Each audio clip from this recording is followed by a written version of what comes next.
Namah Vishnu Padaya Krishna Prastaya Bhutale Srimate Bhakti Vedanta Swamin Ite Namani. And we're cooking breakfast, a big pot of cereal, and then lunch. And then you could never tell what Prabhupada was going to do next. This comes from when I read the Nectar of Devotion. It says one of Krishna's qualities is he's gravity. And I thought gravity means serious. Krishna is not so serious. And then I look back down at the page and it says, gravity is one, you never know what he is thinking. So one day Prabhupada says to me and Kirtananda, we should have a Sunday feast. And invite the yoga schools and the people. But Prabhupada earlier that day comes up to the kitchen. He says, let me see what you have. And I open the pantry. This is just an apartment kitchen with 4 burners, a refrigerator, but we had a big pantry closet there. That was good. So I said, we have 100 pounds of sugar, 100 pounds of potatoes, 100 pounds of flour, 100 pounds of rice, 100 pounds of brown rice for the health people, 100 pounds of this. And you couldn't tell what he meant. See, I didn't know. That night, the crowd were packed into the storefront, and Prabhupada's lecturing on Yejatamang prapadyante tangstata. No, he's yoga kshemam vyahamaham. I carry what you lack and take away what you don't need. And then he said to me, in our kitchen we have 100-pound rice, 100-pound sugar, 100-pound potato, 100-pound, everything, 100 pounds. And we are just chanting this Hare Krishna Maha Mantra. You karmis, you're working so hard in your office job. Do you have 100-pound sugar? You don't have 100-pound anything, he said. Then me and Kirtananda looked at each other. That's why he came up to inspect the kitchen. And they used to bring Prabhupada in to give these silent darshans when he was sick, in his last days. And during that time, I felt he was training us for being able to communicate with him after he left the planet, because he would just come and they would place him under the tamal tree, and then the little Gurukula boy would play his kartals and they would dance for him, and one boy would just do the kirtan for Prabhupada. So we were always, of course, fighting to sit in the seats right in front of Srila Prabhupada when they would bring him in, and they would take him in front of Gaur Nitai and then Krishna Balaram and then Radha Sundar, and then bring his rocking chair down in front of the tamal tree. And then we would all sort of vie for a place to sit in front of Prabhupada and just sit there. And then this little kirtan would go on, and the 2 or 3 Gurukula boys would dance for Prabhupada, and he would at most nod his head. And so it was one of those days, and usually I was sort of in the back because I was one of the newest devotees, and so I always felt I didn't really have a right to push forward too much. But one day I was right in front of him, and I was going to get a seat right in front of Srila Prabhupada. I couldn't believe how lucky I was. And it was sort of like everybody sort of pushing and shoving to get a place, And so we went to sit down, and there was a little girl here who was a daughter of one of the devotees, and she was actually retarded. And later she left her body here and took an overdose. She took malaria medicine that was laying around her parents' room, and she left her body. And but she was there, and she was somehow going to sit down in the same seat where I was sitting, or we were all sitting. And the girl next to me, the devotee next to me, took the little girl and sort of pushed her out of the way. And I looked at her and I thought, she shouldn't have done that. Oh, she shouldn't have pushed that little child. But I sort of sat down and I looked up, and Prabhupada was staring right at us. And I thought, but Prabhupada, I didn't do it. I didn't do it, she did it, I didn't push the child. But he was staring just as intently at me as he was at the girl who had pushed the child. And I realized that I was just as responsible because I had done nothing about it. I had done nothing to placate the child or find the child a seat. My heart had not shown the compassion that it should have in that particular situation. So I've been working on that ever since. trying to develop that quality of, because simultaneously we have to be humble, but we also have to be compassionate toward everyone. So that was a rather direct lesson for me.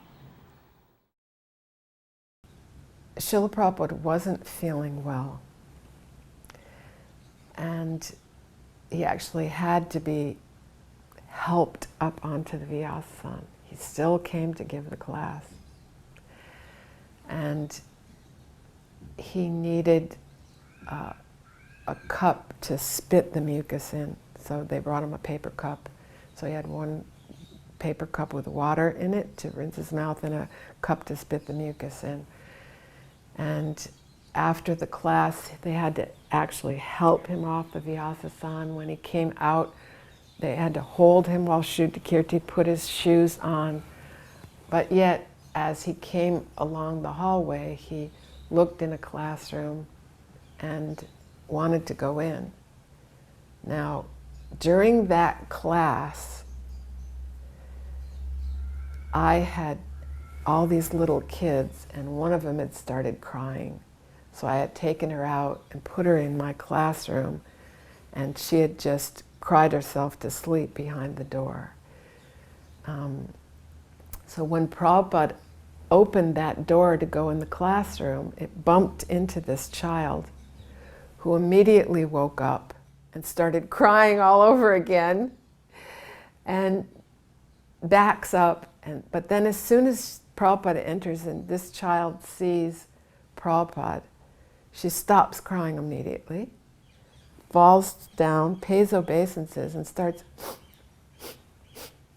like this to Prabhupada. And I'm not sure why he had decided to go into the room or whether he sensed she was there or whatever, but his intention was completely focused on her. And he reached out and touched her head gently. And then his eyes moved over to me, and his glance pierced me with this message, you know, you've got to treat these children nicely, gently, kindly. I mean, like I'd been told to be, we were supposed to be real strict until they're 16, right? But this look of Prabhupada was like admonishing me to the core. And from that day on, I changed completely and realized, you know, these are the future of our movement. They have to have positive impressions to go on with. And I became loving because I saw Prabhupada's love. And the initiation, which I explained earlier in the temple, was kind of funny because we, of course, knew that when you get initiated, you get another name. And my name, my Karmi name was Hans, H-A-N-S, and my last name was Kary, K-A-R-Y. Of course, I had a middle name, which was also, and I never liked my name because I was an immigrant. So you want to, you know, ever since childhood, I wanted to be part of be integrated into the social environment of my peers. So this name Hans, and my middle name was Jürgen, and the last name was Kary. So I was really anticipating getting a very exotic new name, like Hanuman or Hari Das or something. So, but when it came time for me to receive my beads, as I bowed down, and then Prabhupada said, "Your name is Hansaduta." And I didn't quite catch it. I said, "What was that?" He said, "Simply add Duta." And I got real disappointed. I thought, oh.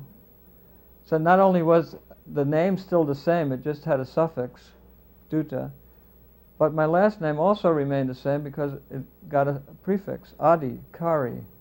So Hansaduta Das Adhikari. I'm thinking, well, gee, I was really disappointed. And then after the initiation, when everything had kind of cleared away, I thought, well, I should find out what my name means. I went to Prabhupada and asked him, well, Swamiji, what does my name mean? Prabhupada said, I don't know.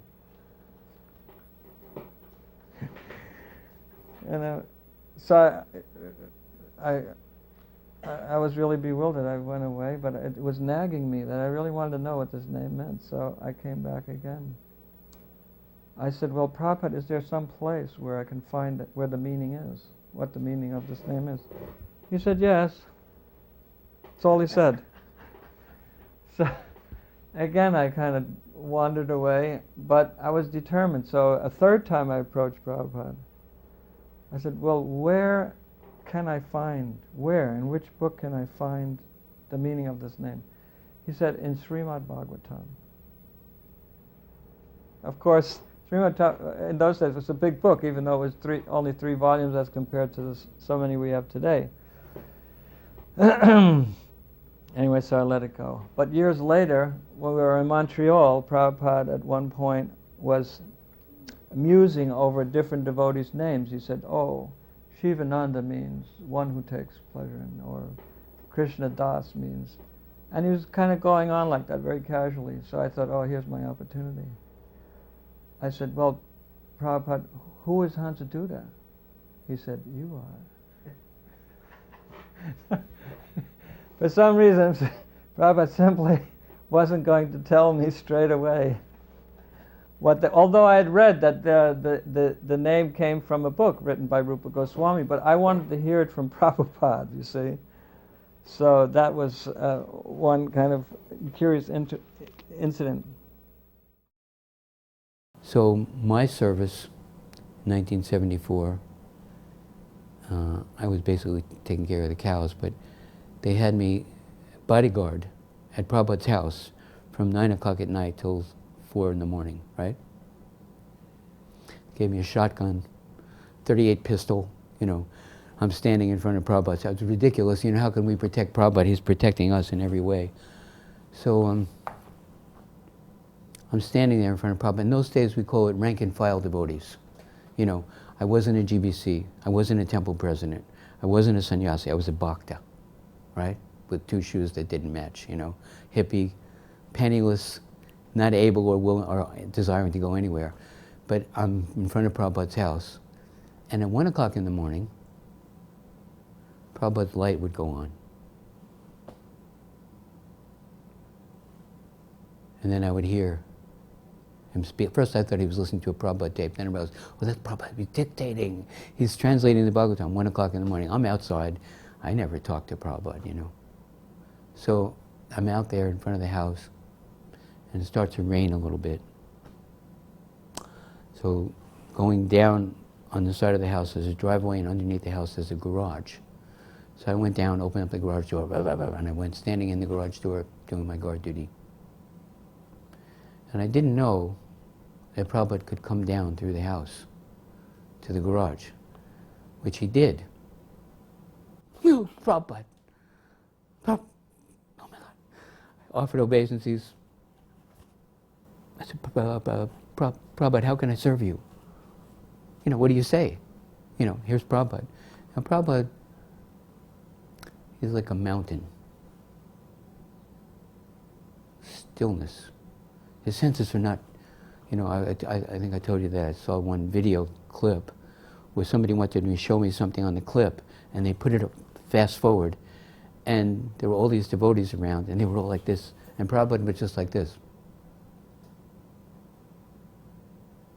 So that's what the scene was like there. Prabhupada was like that mountain, and I was just like, you know, crazy. Like, how could, which? So when I asked him, Prabhupada, how can I serve you? He went like this. You can go where I won't go. Can you hear his voice? You can go where I won't go.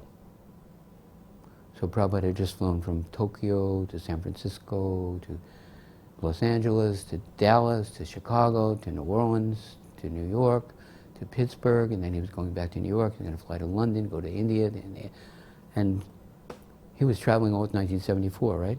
Meanwhile, I didn't have any means to go anywhere, you know.